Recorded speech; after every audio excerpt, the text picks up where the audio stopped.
Bismillahirrahmanirrahim. Assalamualaikum warahmatullahi wabarakatuh. Alhamdulillahirabbil alamin wa bihi nasta'in Warahmatullahi ala umuri dunya wabarakatuh. wal aqibatu lil muttaqin wa la udwana illa 'alal zalimin. Asyhadu an la ilaha illallah wa asyhadu anna Muhammadar Rasulullah. Allahumma shalli 'ala Muhammad wa 'ala ali Muhammad. Rekan-rekan semua yang luar biasa, alhamdulillah pada kesempatan kita kali ini kita diperkenankan oleh Allah untuk kembali hadir dalam sebuah majelis ya. Majelis yang insya Allah diridai oleh Allah. Karena dalam setiap pembahasannya tentu kita ingin bagaimana caranya siapapun insan di muka bumi ini, wabil khusus semua yang mendengarkan video ini, itu bisa mendapatkan hidayah, bisa mendapatkan petunjuk, dan bisa mendapatkan cara-cara islami seputar bagaimana caranya kita bersikap dalam hidup. Dan pada kesempatan kali ini yang akan kita bahas adalah dahsyatnya sholawat untuk mencetak anak soleh, insya Allah. Dan kali ini kita kedatangan satu rekan anak, sahabat anak, pembicara yang luar biasa, dan beliau memang intens mengajarkan tentang sholawat ke perusahaan, ke masyarakat.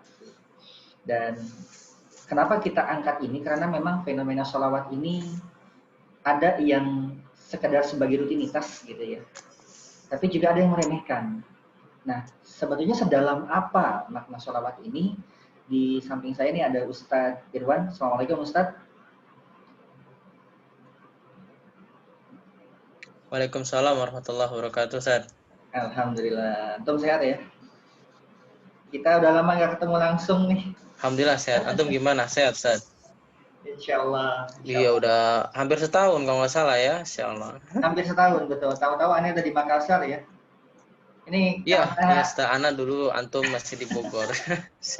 ini karena amalan antum juga nih yang mengajarkan tentang salawat ini, masya Allah. Makanya Anda jadi terinspirasi. Ini jangan-jangan salawat bermanfaat juga dengan berbagai macam hal. Anda sampai berpikir salawat ini maknanya universal kan, bermanfaat dengan berbagai macam dari sisi dunia kehidupan ya. Dan makanya Anda coba memberikan sebuah tema hari ini, apakah salawat itu juga bisa bermanfaat untuk pendidikan anak agar anak kita menjadi soleh. Maka Ustaz, silakan waktu di tempat kami persilakan untuk menjelaskan. Bismillahirrahmanirrahim. Alhamdulillahirabbil alamin. Assalamualaikum warahmatullahi wabarakatuh. Assalamualaikum warahmatullahi wabarakatuh. Allahumma sholli ala sayyidina Muhammad wa ala sayyidina Muhammad. Rabbi syahri sadri wa yassir li amri wa uhdatan min lisani yafqahu qawli. Allahumma sholli ala sayyidina Muhammadin tibil qulubi wa dawaiha wa afiatin abdani wa shifaiha wa nuril absar wa diaiha wa quti arwahi wa gidaiha wa ala alihi wa sahbihi wa barik wa sallim. Alhamdulillah rabbil alamin. Para saudaraku, ikhwan, akhwat, para bunda, para abi semuanya, insyaallah gimana kabar antum semuanya? Semoga selalu dalam keadaan sehat walafiat. Insyaallah mudah-mudahan kita selalu bisa saling mendoakan, mudah-mudahan kita selalu bisa bertemu dalam doa, saling mencintai karena Allah, dan itu salah satu modal utama yang sangat luar biasa yang kita miliki seperti itu. Para saudaraku dimanapun berada, alhamdulillah, insyaallah pada hari ini kita akan mencoba berbagi tentang sebuah manfaat yang sangat luar biasa yang mana mungkin Kang Sakti sudah pernah merasakan dahsyatnya sholawat secara batiniahnya maupun zahirnya seperti itu. Alhamdulillah pada hari ini Masya Allah mudahkan nih, Allah mudahkan dengan beberapa kendala yang Masya Allah ini bukan kendala, berarti ya kami rasakan ini merupakan sebuah bentuk perjuangan untuk menyiarkan tentang sholawat itu sendiri. Nah, dengan waktu yang Masya Allah kita bilang sangat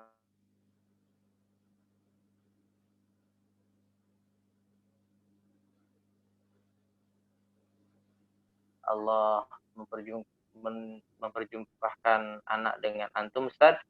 sudah berapa tahun, sudah hampir setahun ya, berapa bulan purnama kita entah apa nggak ada komunikasi, dan subhanallah hari ini Allah mudahkan kita untuk bersilaturahmi walaupun dengan di dunia maya seperti itu, Pak.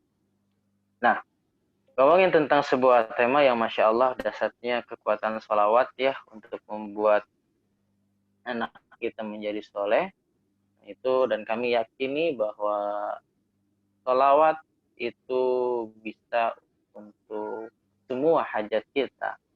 Sholawat itu masuk ke semua. Kenapa? Karena sholawat itu merupakan bagian dari kunci-kunci keberkahan kehidupan kita. Mungkin dulu kita sering dengar-dengar tentang masalah sholawat, apa itu sholawat? Dikit-dikit sholawatin, dikit-dikit sholawatin. Seperti itu ya. Nah, seperti itu. Padahal ada sangat luar biasa banget pengaruh dari sholawat itu sendiri. Pengaruh sholawat itu sendiri kepada kehidupan kita seperti itu. Bahkan sekarang kami sedang memperjuangkan, mengamanahkan tentang sholawat, mengajak umat untuk semakin banyak buat bersolawat. Sholawat merupakan sebuah amaliyah yang bisa masuk ke sebuah ibadah, kita sebut sebuah ibadah. Kenapa? Karena setiap yang berhubungan dengan sholawat itu akan berhubungan dengan Rasulullah SAW. Dan setiap kita bersolawat itu Allah akan balas sholawat kita dengan 10 kali sholawat. Itu 1 kali sholawat. Kalau untuk ngomongin hadis, ngomongin tentang riwayat-riwayat tentang kedahsyatannya sholawat, dan bahkan tentang perintah itu sendiri sholawat, itu kita sering dengar. Seperti itu, Kang. Ayat yang sering kita dengar yaitu di dalam surat Al-Ahzab, ayat yang bunyinya Masya Allah sering kita dengar, innallaha malaikatahu yusalluna ala nabi ya ayyuhalladzina amanu sallu alaihi wasallimu taslima. Ini ayat yang Masya Allah yang sangat familiar bagi kita gitu kan, bagi para pecinta Rasulullah gitu kan, dan bahkan ini merupakan ayat sebagai, kalau secara ilmuwan ini apa, ilmu tafsir dan lainnya, Masya Allah tentang ayat ini luar biasa. Ini merupakan sebuah perintah dari Allah Subhanahu Wa Taala tentang menyeru kita umatnya untuk bersolawat seperti itu. Bahkan konteks ayat tersebut, Masya Allah, ketika Allah pun memulai dengan innallaha wa malaikatahu yusholluna 'alan nabi ya ayyuhalladzina amanu shallu 'alaihi wasallimu taslima. Itu kan di situ Allah memulai, Allah melakukan bersolawat, kemudian Allah memerintahkan malaikat juga bersolawat, dan yang terakhir ya ayyuhalladzina amanu shallu 'alaihi wasallimu taslima.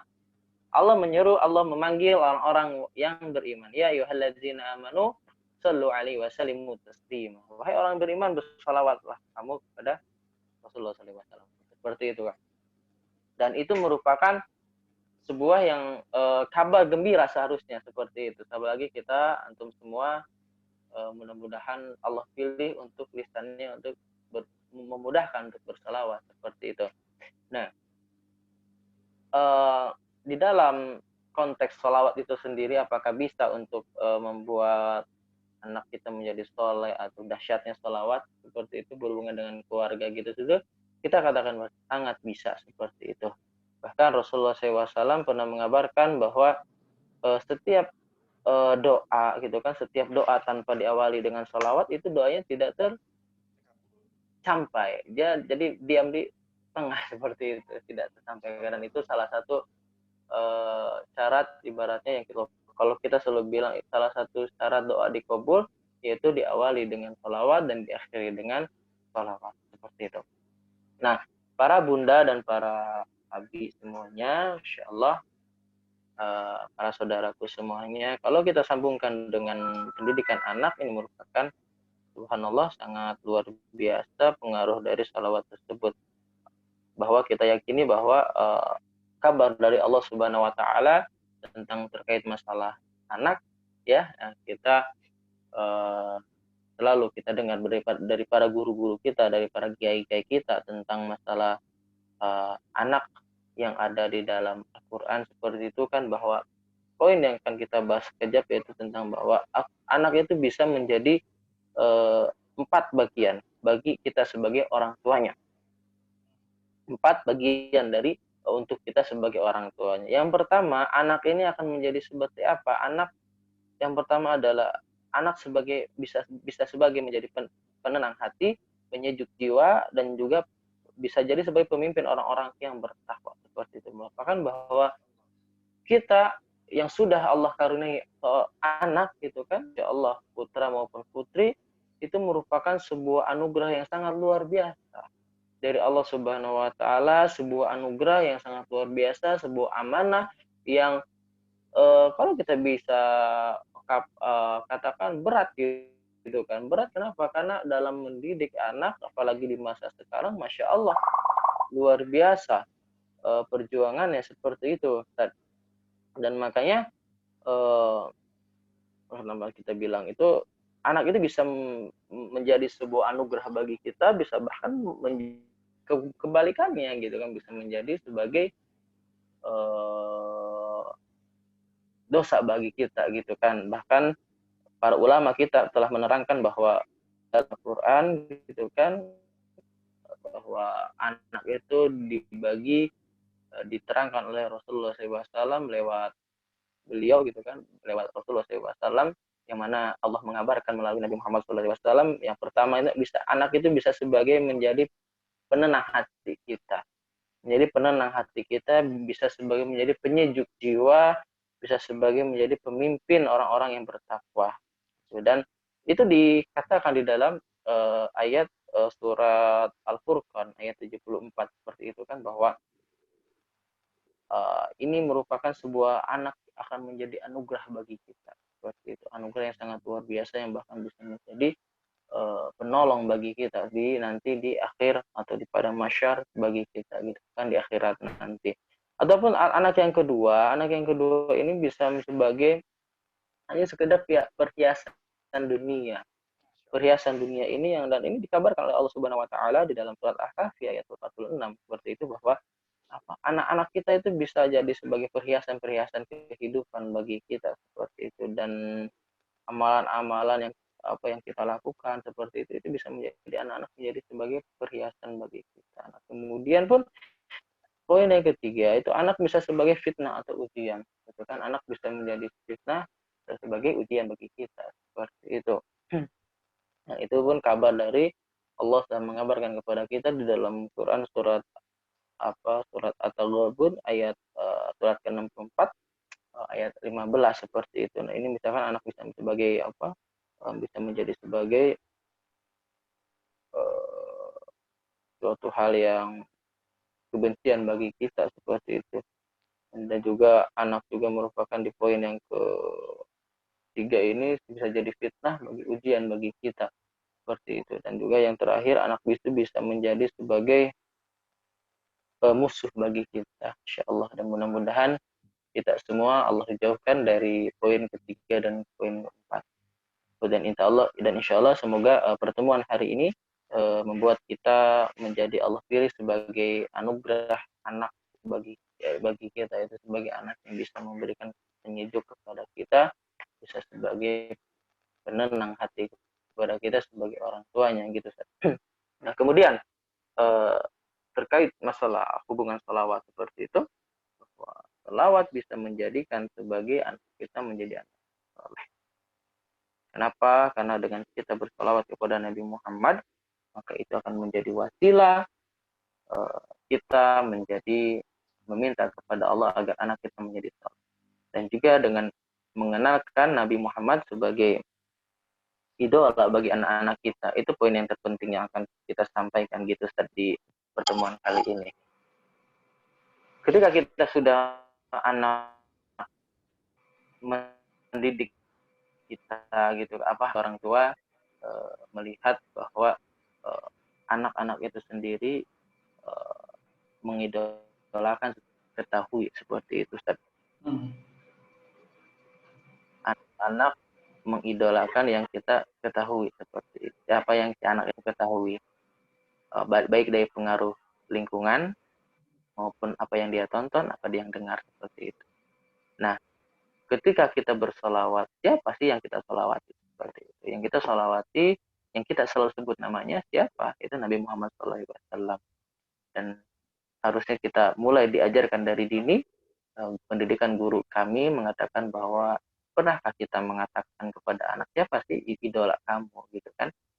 Anak-anak itu selalu akan menunjukkan gitu kan siapa nih yang menjadi figur yang dia senang gitu kan. Mungkin dulu anak-anak kita masih kecil gitu kan, seringnya nonton, mungkin sekarang ada nonton film Nusa seperti itu kan, Rara itu kan menjadi ini suatu hal, ini jadi bagus seperti itu. Dan juga mungkin dulu anak-anak kita dulu gitu kan yang masih kecil, senangnya kayak sekarang di boneka kayak kuda poni gitu kan, Upin dan Ipin seperti itu. Dan itu akan membentuk si anak ini hobi gitu kan, hobi dikit-dikit itu seperti itu kan. Dan yang sangat dikhawatirkan ketika anak-anak itu kan masa-masa emas itu, Masya Allah ya, kita tahu semuanya tadi ya bahwa anak kecil dari usia 1 tahun, 2 tahun gitu kan sampai 5 tahun, 7 tahun itu kan Masya Allah masa-masa emas lah, masa-masa bagus bimbingan dari orang tua seperti itu. Nah, ketika kita seharusnya kita sama-sama jadikan anak kita ini kita arahkan mereka mengenal, mencintai siapa itu Nabi Muhammad. Gimana ya, kita banyak risalah tentang masalah Rasulullah SAW, dan juga kita kenalkan sesuatu yang berhubungan dengan Rasulullah SAW. Itu kunci dari ingin kita berbagi seperti itu kan. Pertama, kita harus mengenalkan anak kita siapa idola kita. Kita arahkan. Mereka belum tahu gitu kan. Kita arahkan siapa sahabat-sahabat Nabi yang Masya Allah. Misalkan laki-laki yang senangnya perang seperti itu kan. Kita arahkan siapa panglima perang seperti itu kan. Masya Allah. Siapa Muhammad Al-Fatih itu siapa seperti itu. Pelan-pelan kita kisahkan. Dan subhanallah sekarang walaupun di sisi lain banyak hal-hal yang tidak bagus dari film-film kartun-kartun seperti itu, tapi kita arahkan dengan kisah-kisah, dan itu pun bisa kita dapatkan kan sekarang di misalkan kita browsing seperti itu ya. Jadi ya itu kenalkan, arahkan siapa itu Rasulullah SAW gitu kan, kisah-kisah mungkin usia-usia yang sudah agak besar. Nah, siapa itu Sayyidina Ali bin Abi Thalib itu kan, siapa Khulafaur Rasyidin, seperti itu poin-poin yang akhlak. Mungkin bagi kita yang putri gitu kan, anak-anak kita yang putri itu kenalkan siapa itu Masya Allah Sayyidina Fatimah Zahra, siapa itu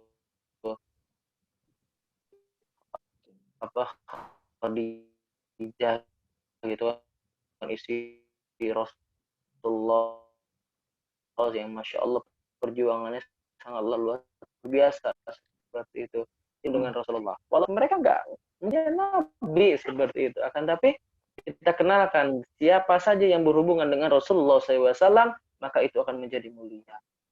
Dan tahapan-tahapan itu tahapan dari sekarang, dimulai dari sini. Mungkin di antara kita semua ada yang memiliki anak yang sudah usia mungkin udah balik ya, udah ada 9 tahun ke atas seperti itu. Nah itu kita mulai ubah. Ya mungkin ya masih 5 tahun gitu kan, baru masih mudah untuk mengarahkannya. Tapi kalau yang sudah mulai dewasa, atau mungkin sekarang ada yang anaknya sudah dewasa gitu kan, remaja, masa-masa remaja. Nah, ini mengenalkan Rasulullah SAW biar sambung hatinya, biar kenal siapa sih itu Rasulullah itu siapa dengan risalah. Dan juga yang sangat paling terpenting yang ingin kita berbagikan hari ini, yaitu kenalkan, ajarkan anak kita, keluarga kita, khusus keluarga kita dulu ya, keluarga kita, pasangan hidup kita, untuk apa? Untuk semakin sering menyebut nama Nabi Muhammad SAW. Walaupun belum ada rasa cinta, walaupun belum ada rasa kangen kepada Nabi Muhammad, kita kenalkan selalu Nabi Muhammad di keluarga kita. Itu poin yang Masya Allah, yang sangat besar pengaruhnya ke dalam kehidupan kita. Baik. Ya, sedikit bertanya ya. Ini kan judulnya kan dahsyatnya sholawat dalam rangka mencetak anak soleh. Dan tadi antum menarik juga nih, ada beberapa ternyata anak itu bisa menjadi bermacam-macam gitu ya.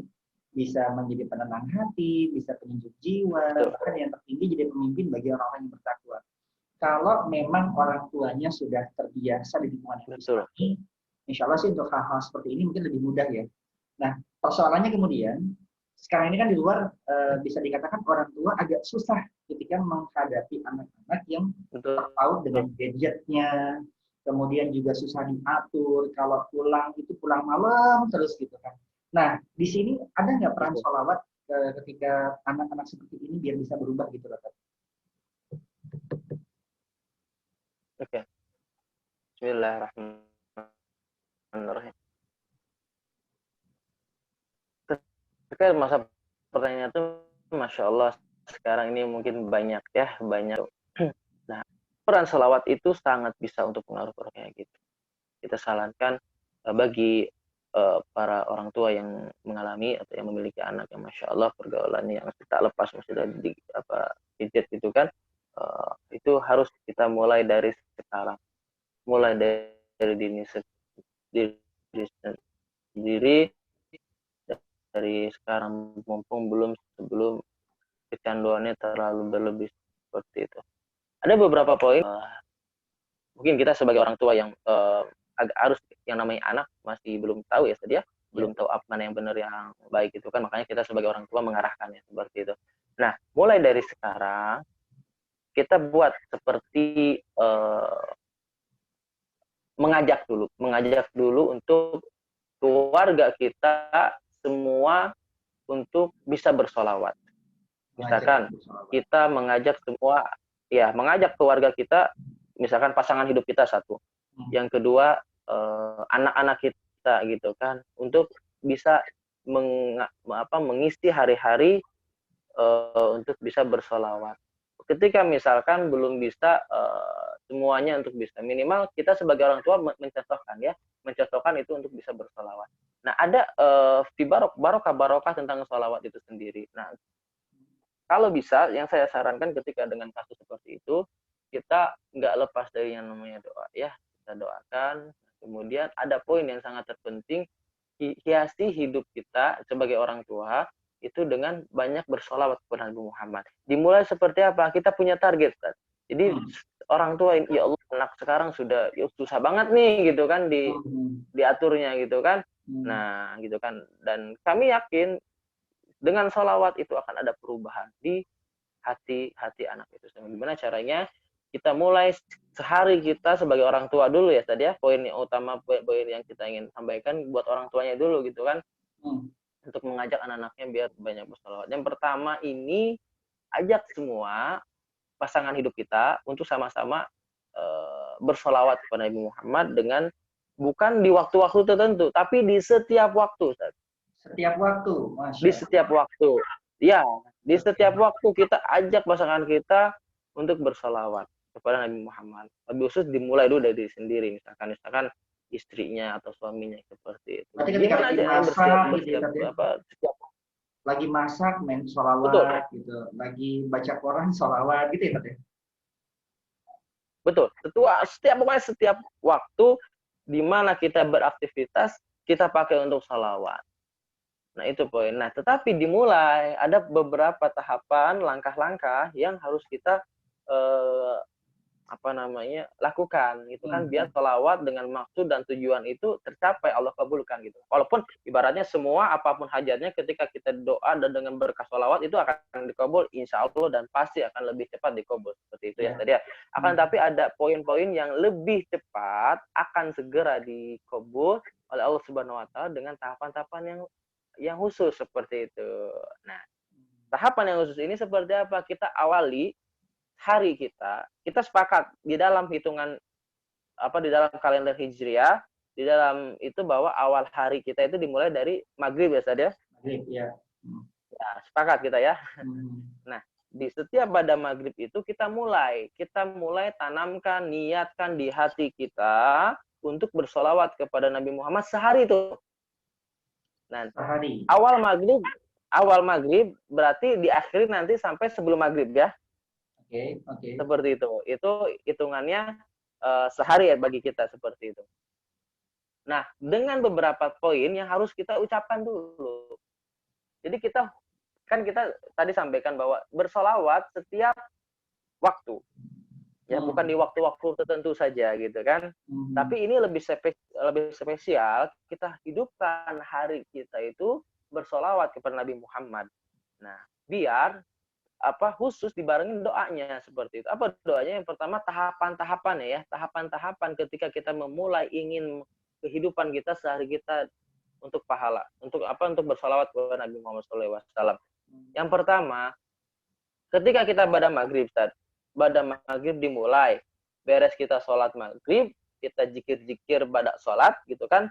Nah, setelah itu yang punya wiridan, yang biasa istiqomah misalkan baca rotibul hadad atau baca zikir-zikir yang lain yang disampaikan yang dapat dari guru-gurunya seperti itu.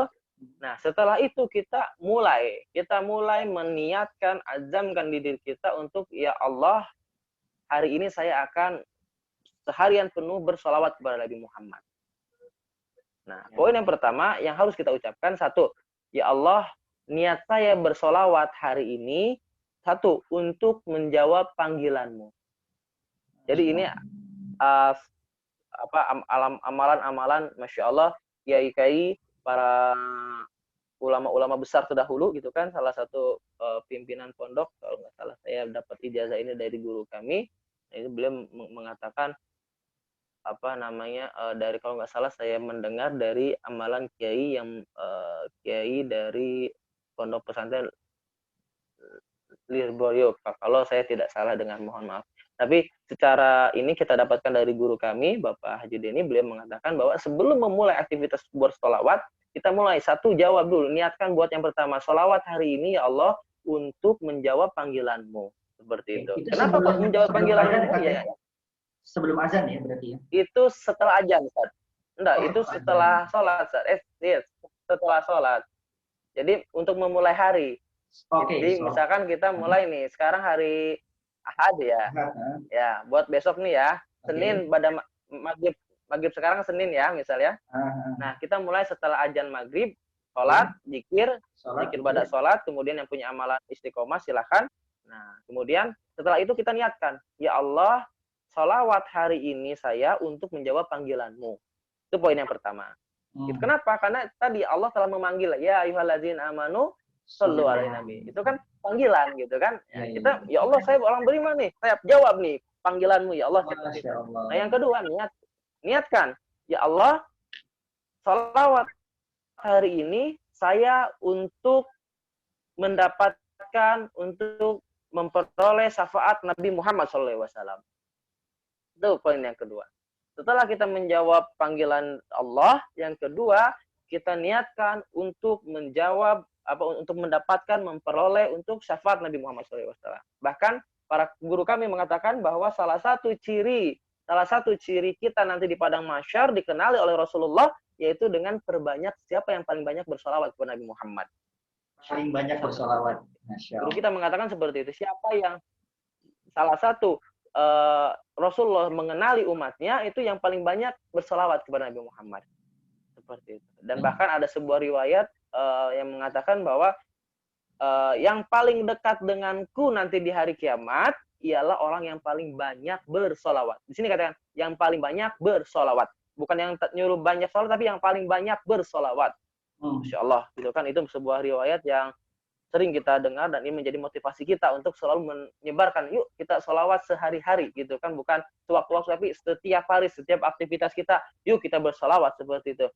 Yaitu orang yang paling dekat denganku di hari kiamat nanti, yaitu orang yang paling dekat dengan Rasulullah di hari kiamat nanti, yaitu orang yang paling banyak bersolawat kepadaku. Yaitu Rasulullah SAW mengabarkan kalimat itu. Subhanallah. Ini kabar gembira yang sangat luar biasa bagi kita tentunya seperti ini. Nah, ini untuk menjadikan motivasi kita untuk semakin banyak bersolawat kepada Allah. Dan itu doa yang kedua kita. Doa yang pertama menjawab panggilan Allah, yang doa yang kedua mendapatkan syafaat Nabi Muhammad SAW. Nah, nih yang poin yang ketiga. Poin yang ketiga ini, silahkan hajatnya dikabul, disebutkan apa saja. Yang punya hajat apa, urusan duniawinya. Dan yang tak lupa tadi, tak lepas tentang masalah anak. Ya Allah, mudah-mudahan dengan barokah sholawat saya setiap hari, untuk hari ini, mudah-mudahan anak saya bisa lepas, bisa mengurangi, Allah bimbing, Allah dekatkan dengan orang-orang soleh yang bisa mengurangi, dia jauhkan dari gadget yang udah kecanduan. Tidak ada yang tidak mungkin. Sesimpel itu ya, Tante. Dikabulkan. Nah, ini insya Allah. Dan setelah itu baru kita memulai sholawatnya. Oke. Nah, setiap hari sampai menjelang tidur kita sholawat. Oke. Ini menarik nih. Memang kebanyakan Seperti orang itu, apa ya? Mungkin sebagian besar sudah tahu yang namanya amalan sholawat ya, tapi urutannya sebagian besar banyak yang belum paham nih. Ternyata memang ada urutannya gitu kan, nggak langsung sholawat begitu aja. Bahkan Ana yang pernah ketemu sama antum aja, ketika mulai ada godaan nih, gitu, lupa lagi. Ininya lupa lagi gitu. Di tengah-tengah lupa lagi. Oh iya ya, ada tahapan ini tuh lupa lagi saya terus terang gitu. Iya, Ustaz. Gitu. Nah, terus kemudian begini, apa namanya? Alhamdulillah kita Allah mudahkan kita supaya ngecas lagi. Amin, insyaallah. Ini apa namanya? Tadi kan antum bilang sholawatnya setelah kita berniat menjawab panggilan Allah, kemudian memperoleh syafaat, dan yang ketiga kita sebutkan hajat, misalkan kita pengen mencetak betul, berarti kan kita sebutkan di situ ya. Nah, tapi kan kemudian antum bilang tadi sholawat itu sepanjang hari. Mungkin hari pertama ketika dengar tausiah dari antum semangat nih gitu. Tapi pas hari kedua lama-lama turun, hari ketiga lama-lama turun, tambah turun, lama-lama ngilang kan. Gitu. Nah ini gimana nih mempertahankan kestabilan biar apa namanya kita senantiasa bersolawat dalam setiap aktivitas yang seperti yang dikatakan tadi. Betul, Ustaz. Bismillah. Ya, itu Ustaz kita bilang pertanyaan yang sangat luar biasa ya. Terkadang kita juga manusiawi, Ustaz. Godaan setan itu Masya Allah. Luar biasa untuk sholawat. Apalagi sholawat ini kalau guru kita tuh mengatakan sholawat ini tuh yang ngegoda tuh rajanya setan. Rajanya. Kenapa? Karena ya apa pokoknya yang paling tingginya lah Ustaz pokoknya. Iya, dan ini sangat penting perlu dibahas karena menjadi motivasi. Karena gini, Ustaz.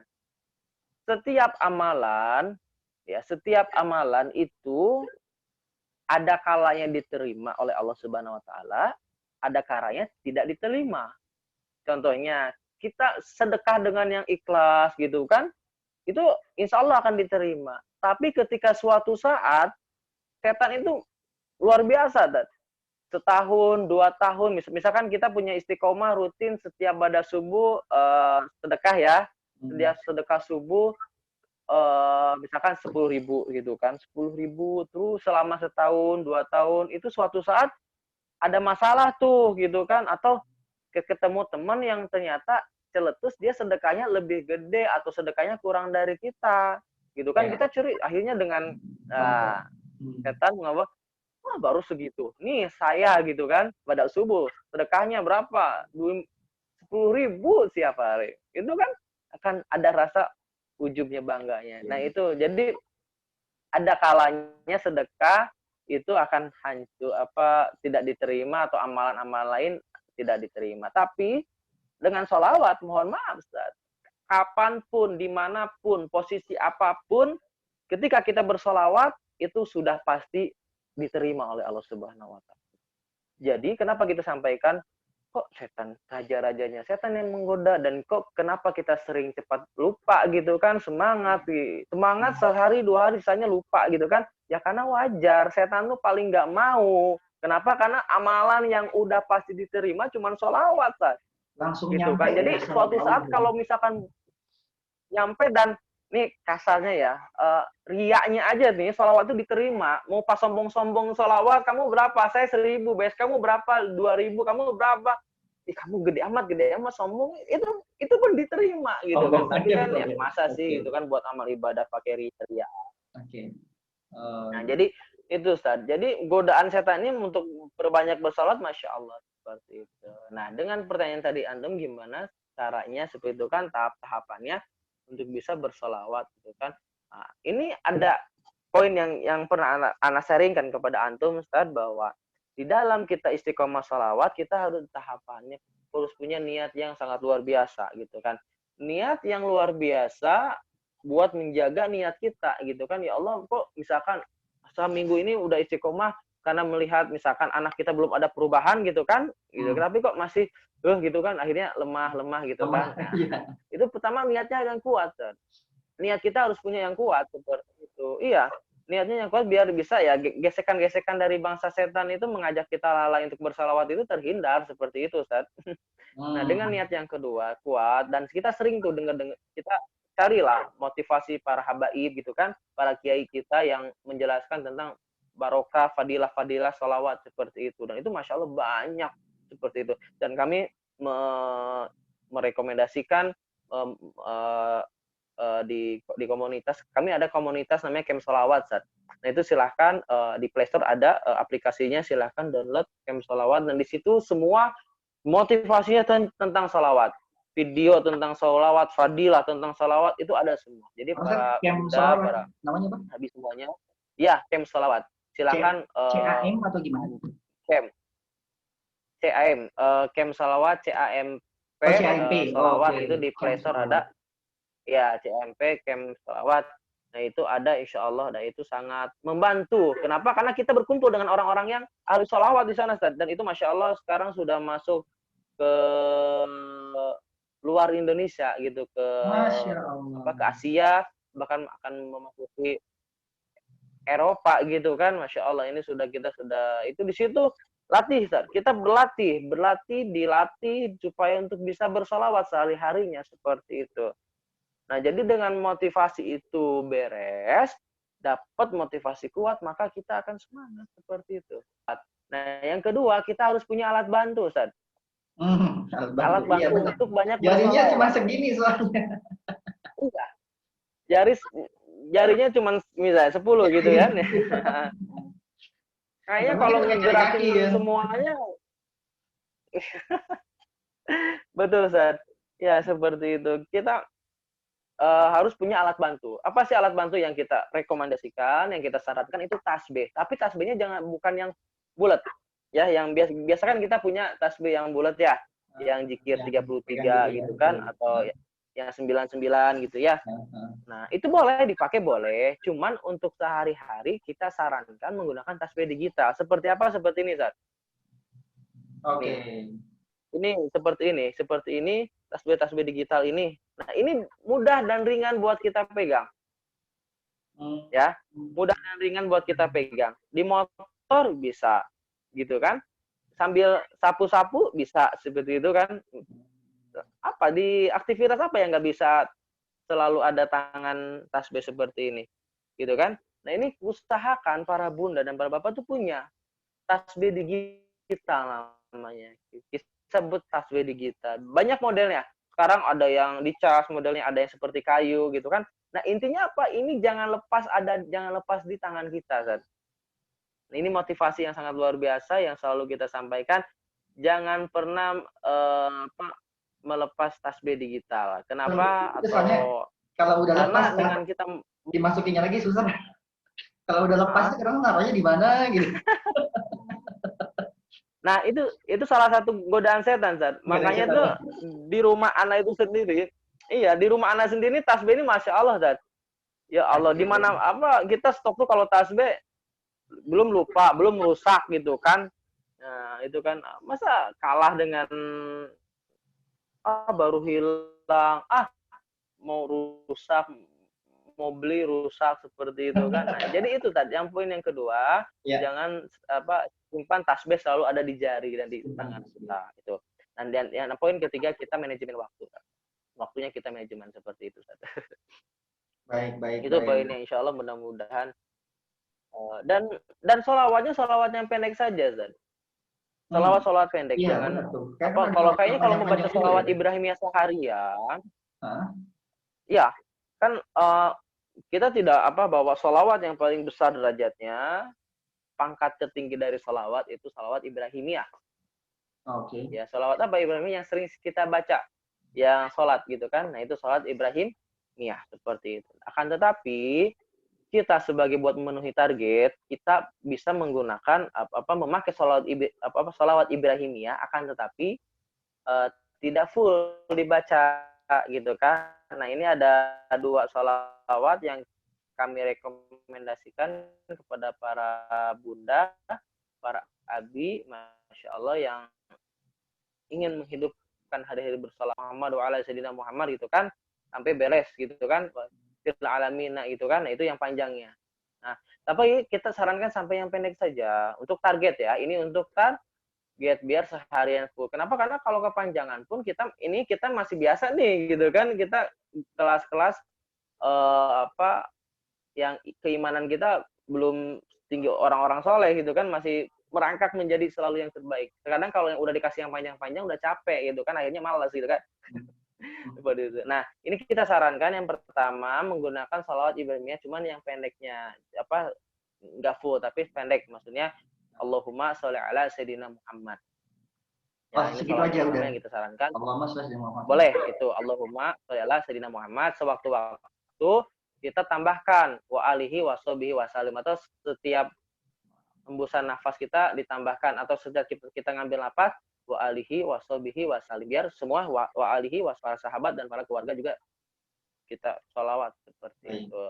Allahumma sholli ala sayyidina Muhammad, itu yang pertama. Atau yang pendek, Ustaz. Ini sholawat yang dikenal dengan sholawat Jibril. Jadi kisahnya itu ketika ketika Nabi Adam ingin melamar Hawa ya, Masya Allah. Akhirnya sebagai maharnya kata malaikat Jibril, baca sholawat ini, shollu ala Muhammad, seperti itu ya, shollu ala Muhammad, shollu ala Muhammad, itu terus seperti itu. Oke, Ustaz. Jadi Gini. Setelah tahap tadi ya, halo. Ustaz, halo. Gimana? Ya, Ustaz. Oke. Ya, ini apa namanya? Kalau kita baca sholawatnya, ini mendekati akhir ya. Baca sholawatnya itu cepat boleh nggak sih, Ustaz? Kayak misalkan kan saya lihat beberapa teman-teman, Allahumma sholli ala Muhammad, kayak Allahumma sholli ala Muhammad. Itu boleh nggak seperti itu, Ustaz? Jadi nggak jelas gitu, di mulut tuh nggak jelas. Jadi untuk pembacaan gitu. solo Gimana? Oke. Ya, jadi kita pernah dapat ini dari Habib Novel Alidrus, Masya Allah, itu salah satu beliau yang menjadi motivasi kami untuk selalu banyak bersolawat dari videonya. Beliau pernah mengatakan seperti itu. Kalau cepat itu terkadang semakin konsentrasi, katanya seperti itu. Semakin cepat semakin konsentrasi, karena sallallahu Muhammad, seperti itu.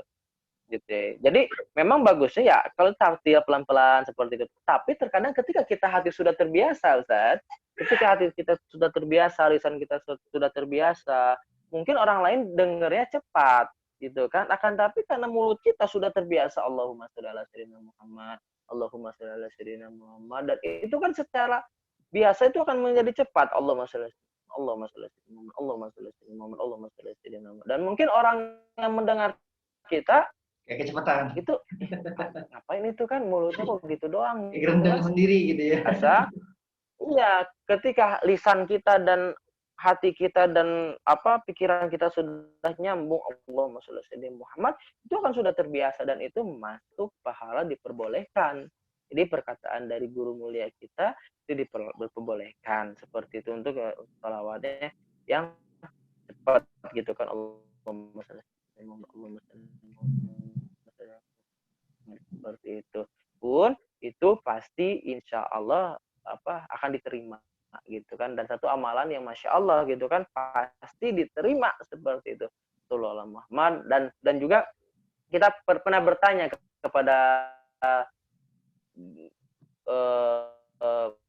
Buya waktu itu gitu kan, guru kita semua, Buya, beliau mengatakan, Buya panjang gitu kan, mengatakan bahwa salawat itu mau salawat panjang, mau salawat pendek, Allahumma sholli ala sayyidina Muhammad, itu sudah masuk gitu. Dan itu para ulama menuliskan satu salawat itu sudah masuk ke satu salawat, Allahumma sholli ala sayyidina Muhammad, shollu ala Muhammad. Itu kan terkadang kalau kita baca-baca buku ya, Ya, setiap kata buku gitu kan di dalam buku terus kan itu kan ada tulisan Nabi Muhammad seperti itu kan. Iya. Pasti belakangnya ada Sholawat. Sallallahu ala Muhammad gitu kan. Betul.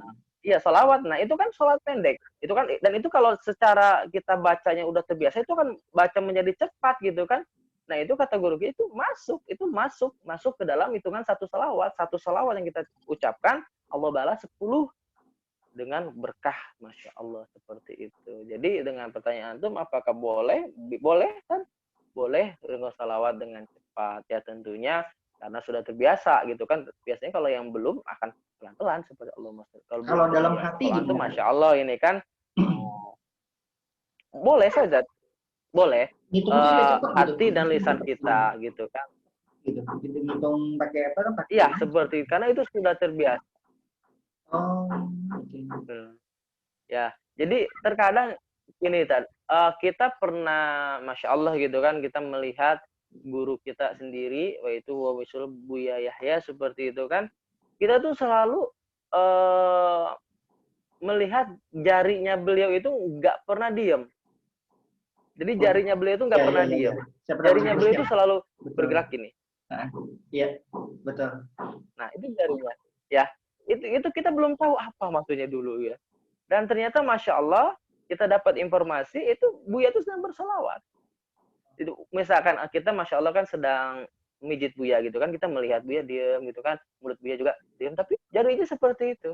Nah itu mungkin yang biasa kita sebut dengan habit yang sudah terbiasa menjadi kebiasaan yang sangat luar biasa. Jadi di dalam hati pun tetap kita berselawat dan itu diperbolehkan seperti itu. Makanya kan tapi lebih bagus ya hati bersolawat, lisan pun bersolawat biar ketika lisan dan hati kita nyambung itu sangat luar biasa seperti itu. Masya Allah, dahsyat ini. Apa namanya? Saya ngerasa di charge lagi nih, Tad. Setelah sekian lama nggak ketemu antum, tapi antum masih berkomunikasi, Masya Allah. Senang banget rasanya gitu kan, kayak dikasih air lagi. Karena ya mungkin bukan dalam sisi pendidikan anak ya, tapi dari sisi usaha kan waktu itu coba konsisten sholawat. Akhirnya kan Anda dapat peluang sebagaimana yang pernah saya ceritakan ke antum. Tapi setelah dapat peluang, Anda lupa diri, lupa diri, nggak sholawat lagi, hilang langsung peluang. Masya Allah, saya bilang. Makanya dan setelah itu ngebangkitin semangatnya lagi memang butuh power ya. Dan tadi ketika antum bilang ada camp sholawat, menurut saya itu luar biasa. Jadi kita jadi pas tabiqul khairat dengan teman-teman di luar sana ya untuk jumlah sholawat yang terbanyak ini siapa gitu kan. Ini menarik banget. Gitu. Tapi yang pasti kan berarti memang kesimpulannya sholawat ini bukan cuma sekedar bermanfaat untuk pribadi, tapi juga tadi untuk masalah anak ketika memang ada masalah sudah sholawat aja gitu ya. Apapun masalah anak kita sholawat aja begitu ya tadi. Iya. Betul, Ustaz. Jadi dengan berkah sholawat itu akan Allah bereskan. Masya Allah. Dan kita apa namanya? Bagaimana menghilangkan rasa harap ini biar anak itu cepat berubah gitu loh, Tat. Kan kita kan pengennya kan anak itu cepat berubah sesuai dengan yang kita inginkan. Nah, memunculkan rasa ikhlas nih, pertanyaan terakhir kira-kira gimana, Tat? Betul. Ya. Nah, ini kalau untuk ngomongin masalah ikhlas ini Masya Allah gitu kan, kayaknya luar biasa banget itu. Setannya kan raja setan nih yang nyerang ceritanya nih. Iya, tapi untungnya itu Ustaz, kalau ngomongin sholawat itu mau ikhlas nggak ikhlas pun akan diterima gitu kan, dan jadi insya Allah hajatnya akan dikabul gitu kan. Ya memang ya coba kita kembalikan lagi seperti itu kan, karena Masya Allah terkadang kalau perubahan anak itu luar biasa ya, karena kenapa nggak cuma di satu sisi harus kita melihat gitu kan, karena yang namanya anak itu erat kaitannya dengan masalah konsumsi gitu kan, kita sebagai orang tuanya gitu kan. Nah sebagai orang tuanya gimana mengasih nafkahi anaknya, itu penting juga gitu kan, menafkahi apakah ada uang-uang yang haram atau uang-uang yang subhat gitu kan, itu yang pernah masuk kepada diri anak kita atau diri keluarga kita, dan itu Masya Allah pengaruhnya luar biasa. Dan jadi insya Allah dengan berkah sholawat itu akan terkikis yang untuk membersihkan gitu kan, masalah yang datang itu dibersihkan. Makanya dan kami yakin kenapa, karena kami banyak menemukan dan menyaksikan gitu kan, dengan berkah dari dekat dengan orang-orang soleh, berkah dari banyaknya sholawat, itu yang tadinya banyak masalah, itu jadi beres, dengan banyak masalah anaknya bagus bisa jadi beres, kayak seperti itu. Dan cuman kalau untuk masalah anak itu sendiri, dan untuk tingkat keikhlasan, kita kan pengennya cepat gitu kan, udah seminggu, udah sebulan tuh ngejalanin belum ada perubahan, sudah 6 bulan gitu kan. Nah itu kita sambil perlihatkan evaluasi, kalau bahasanya bertafakur gitu kan, bertafakur gitu kan, sholawatnya udah bener gitu kan. Nah itu coba evaluasi diri kepada diri kita sebelum gimana gitu kan, apakah ada sesuatu yang haram yang pernah masuk ke dalam diri kita, keluarga kita, sehingga susah buat dinasehati. Kenapa? Karena pesan dari Rasul gitu kan, bahwa ada segumpal daging gitu kan, nah itu kan sumbernya dari mana segumpal daging itu?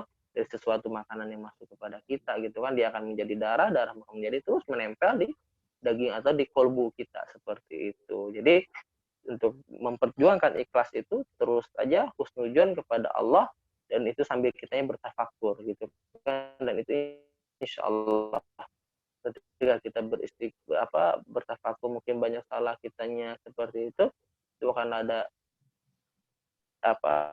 ada rasa ikhlas yang muncul di hati kita. Ya Allah, mungkin ini karena dosa ini, makanya gitu anak kita akan berubah seperti itu.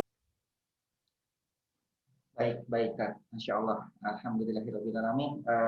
Terima kasih nih Ustadz Irwan udah berbagi tentang sholawat untuk pendidikan anak ya. Dan mungkin nanti ke depan kita berbagi lagi sholawat untuk bisnis, kan banyak kepentingan orang itu berbeda-beda ya Kak ya. Gitu, tapi yang jelas ini subhanallah Betul. di materi kita kali ini, mudah-mudahan Bapak Ibu yang sudah menonton itu mendapatkan inspirasi dan semakin terpacu untuk bersolawat. Saya juga latihan lagi biar bareng-bareng. Dan tadi Ustadz ada camp solawat ya. Di camp solawat, silakan yuk gabung di camp solawat. Ya. Kita lomba bareng deh, biar seru nih gitu. Jadi ada teman yang memang saling macu gitu kan. Saya baru 50, tahunnya Bapak Ibu udah 100. Betul. Luar biasa gitu. Nggak mau kalah kita gitu kan, terus-terusan. Dan ini indah. Syukuran Ustadz Irwan udah atas kesempatan waktunya, dan jangan kapok ya untuk kita sharing-sharing lagi. Dan Bapak Ibu, untuk pertemuan kali ini saya cukupkan sekian. Assalamualaikum warahmatullahi wabarakatuh. Makasih Ustadz Irwan. Waalaikumsalam. Sama-sama Ustadz. Mohon doa selalu Ustadz. Ya, insya Allah.